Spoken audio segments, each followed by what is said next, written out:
Ibu Bapa dan saudara-saudaraku terkasih, selamat pagi. Salam jumpa kembali dalam edisi Renungan Harian.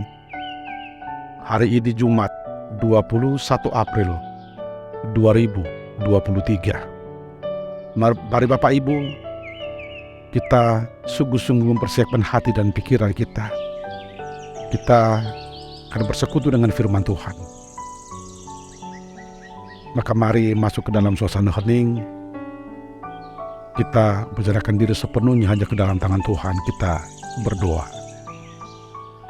Damai sejahtera Allah yang melampaui segala akal dan pikiran manusia, itulah kiranya yang menguasai hati dan pikiran di dalam Yesus Kristus. Amin. Firman Tuhan untuk kita hari ini diambil dari 2 Yohanes 1 ayat 6. 2 Yohanes ayat 6. Demikian firman Tuhan. Dan inilah kasih itu, yaitu bahwa kita harus hidup menurut perintahnya. Dan inilah perintah itu, yaitu bahwa kamu harus hidup di dalam kasih, sebagaimana telah kamu dengar dari mulanya. Jana odo holong ni rohai, naing parangi honota patikna, ido patik si parangi honon muna, songon naung bidegi muna sian mulanai. Demikian firman Tuhan. Hidup dalam kasih adalah sebuah keharusan. Ibu Bapa dan saudara-saudaraku, apakah bedanya orang percaya dari yang tidak percaya? Dalam penampilan sehari-hari, dalam kehidupan sehari-hari mungkin kita akan sulit membedakannya. Tetapi perbedaannya sesungguhnya terletak dalam motivasinya melakukan sesuatu.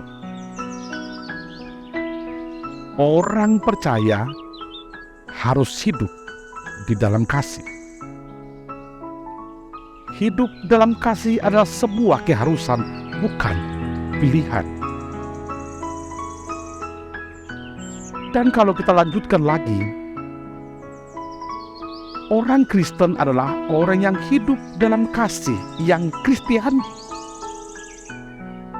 Kasih Kristiani yang dimaksud ialah kasih sebagaimana diajarkan, kasih sebagaimana diturun alihkan dari generasi ke generasi, sebagai pewujudan dari kehendak Tuhan di dalam kehidupan kita sebagai pengikutnya. Itu sebabnya kita tidak ragu mengatakan identitas, ciri khas orang Kristen ialah hidup di dalam kasih. Saudara-saudaraku terkasih, Rasul Yohanes dalam suratnya ini juga mengingatkan orang Kristen di gereja perdana agar tetap hidup di dalam ajaran Kristus. Inti dari ajaran Kristus ialah kasih. Kasih sebagaimana dituangkan dalam hukum Taurat. Hukum Taurat yang berisi petunjuk etis, yang berisi kehendak Tuhan, yang harus dipedomani di dalam kehidupan sehari-hari. Dalam upayanya mengajarkan hidup dalam kasih ini, dalam surat ini Rasul Paulus menganalogikan kehidupan orang Kristen bagaikan kehidupan sebuah keluarga. Seorang ibu yang terpilih dan yang tentu punya anak-anak yang harus benar-benar dia kasih. Itu sebabnya di ayat 1 ditegaskan, dari penatua kepada ibu yang terpilih dan anak-anaknya yang benar-benar aku kasih. Tentu ada penyebab, tentu ada faktor mengapa Rasul Yohanes menegaskan ini. Penyebabnya ialah kehidupan orang Kristen pada waktu itu yang penuh dengan gangguan. Gangguan oleh ajaran sesat.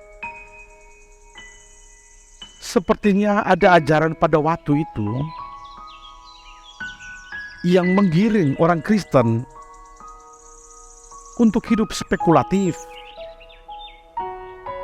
untuk hidup hanya dalam teori saja.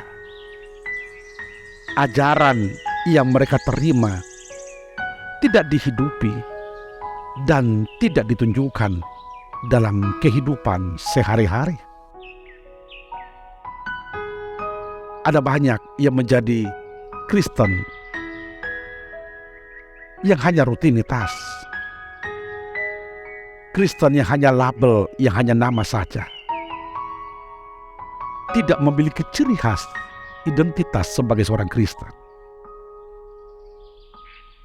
Itu sebabnya dalam nas kita hari ini, Rasul Yohanes menegaskan inilah kasih itu, yaitu bahwa kita harus hidup menurut perintahnya. Kasih adalah perintah Allah.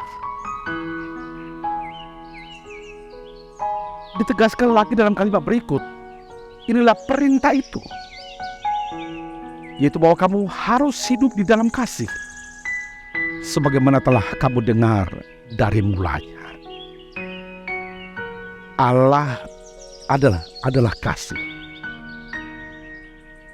Atas dasar kasihnya, Tuhan Allah memberikan hukum Taurat kepada umat Israel di Gunung Sinai ketika mereka hendak melakoni perjalanan padang gurun. Mengapa Tuhan Allah memberikan hukum Taurat? Karena Allah mengasihi umatnya, agar umat itu punya pedoman hidup, punya petunjuk hidup, punya rambu-rambu yang harus dituruti agar mereka sampai di tujuan, agar mereka tidak tersesat, agar mereka selamat dalam perjalanan. Hukum Taurat adalah divine law, hukum ilahi. Hukum Taurat itu kudus karena pemberian Tuhan Allah. Maka hukum Taurat itu adalah perintah Allah yang harus dituruti, yang harus dijalankan. Inti dari hukum Taurat itu sendiri adalah kasih. 10 titah di dalamnya. Titah pertama sampai keempat kasih kepada Allah. Titah kelima sampai 10 kasih terhadap sesama.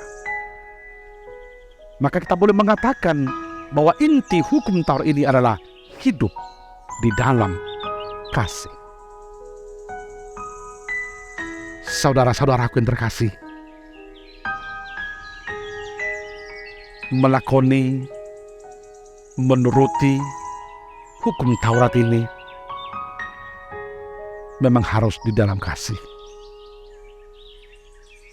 Itu sebabnya kesungguhan mematuhi hukum Tuhan tidak akan membawa manusia ke dalam hidup yang legalis, ke dalam hidup yang kaku.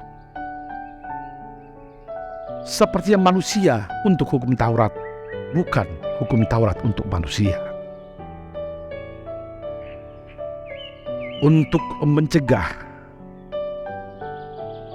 hidup yang legalis inilah Rasul Yohanes dalam nas kitab menegaskan bahwa perintah itu sendiri adalah kasih. Saudara-saudaraku yang terkasih dalam nama Yesus, inilah firman Tuhan untuk kita renungkan ulang, untuk kita hayati secara khusus dalam melakoni berbagai aktivitas kita sepanjang satu hari ini.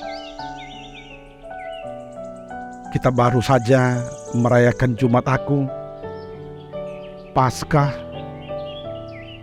dan juga kita telah masuk ke kuasi modernity. Dan hari Minggu ini kita akan masuk ke Misericordias Domini. Pertanyaan-pertanyaan yang harus kita segarkan ulang perlu juga kita hadirkan dalam upaya kita menghayati nas ini.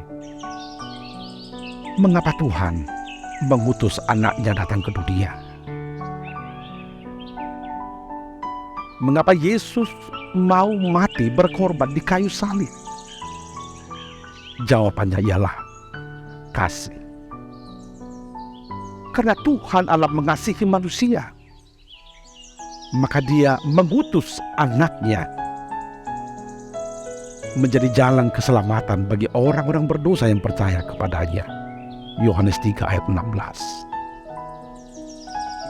Lalu mengapa Yesus mau berkorban, mati di kayu salib? Karena Yesus mengasihi manusia. Yesus menjadi kurban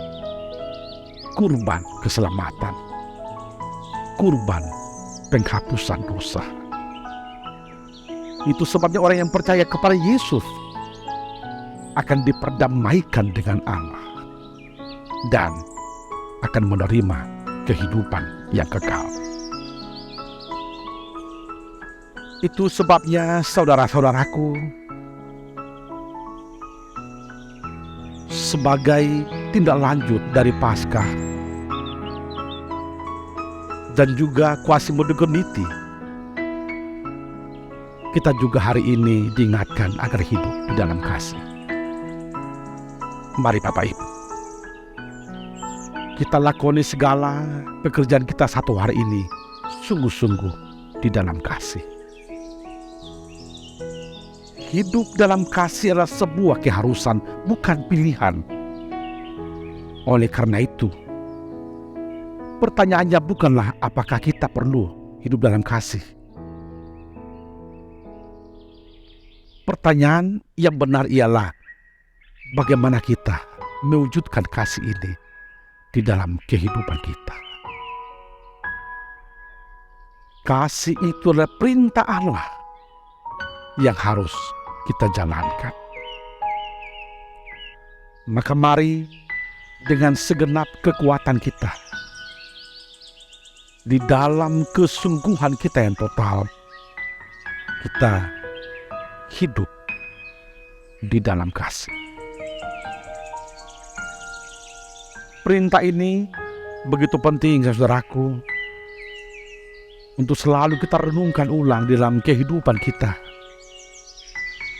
secara khusus di era kemajemukan ini. Setiap saat kita boleh berjumpa dengan orang-orang yang ada di sekitar kita yang mungkin berbeda dalam banyak hal dengan kita. Apakah kita harus mengasihi mereka? Jawabannya ya. Karena mereka adalah orang yang Tuhan utus untuk kita kasih. Itu sebabnya seorang teolog bernama Hans Kung pernah menegaskan bahwa inti semua ajaran agama yang benar ialah kasih. Tidak ada agama yang tidak mengajarkan kasih, termasuk agama Kristen. Maka kasih itu menjadi global etik, menjadi petunjuk etis bagaimana kita bergaul, bagaimana kita bersekutu, bagaimana kita membangun kebersamaan dengan orang-orang yang ada di sekitar kita. Maka kasih itu menjadi the golden rule, jadi kaidah kencana untuk kita. Bagaimana kita merajut hidup bersama dengan orang lain yang didasari, yang diikat oleh kasih yang daripada Tuhan.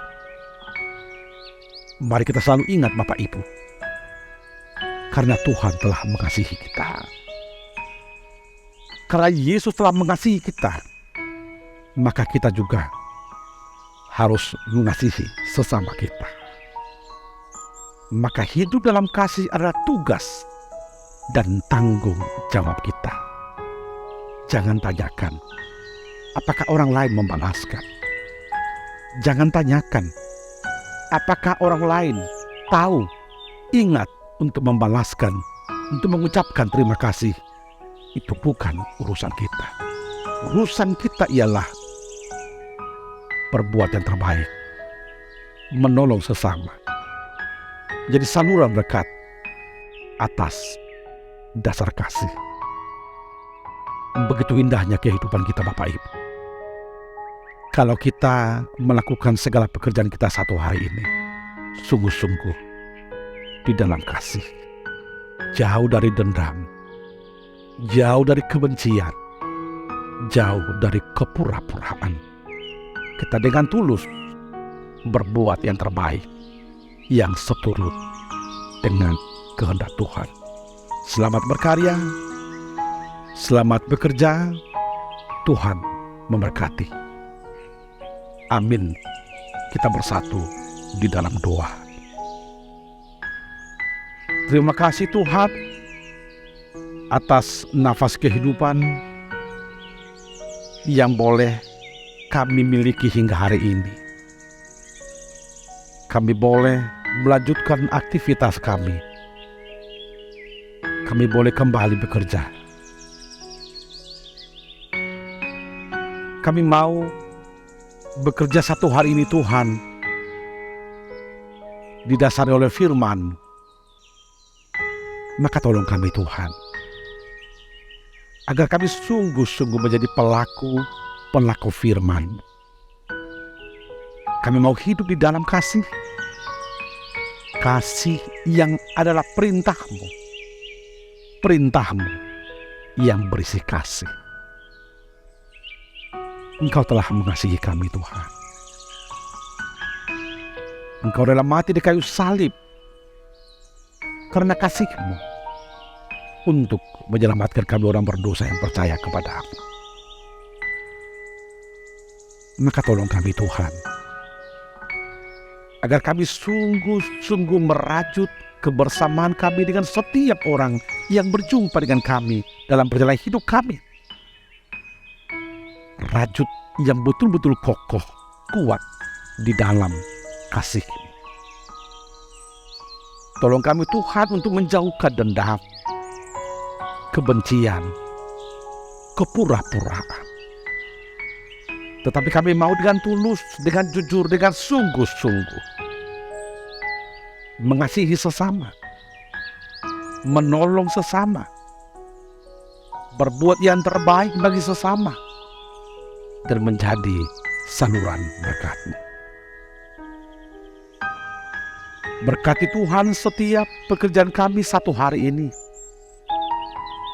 Biar kami boleh melakukannya di dalam kasih, hingga kami sungguh-sungguh menikmati pekerjaan kami. Tuhan berikan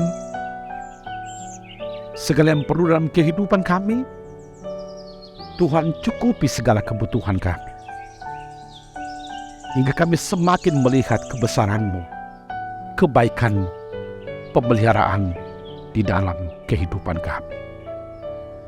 Ya Tuhan, kami serahkan seluruh kehidupan kami hanya ke dalam tangan pemeliharaan-Mu saja. Di dalam Yesus kami berdoa dan mengucap syukur. Amin.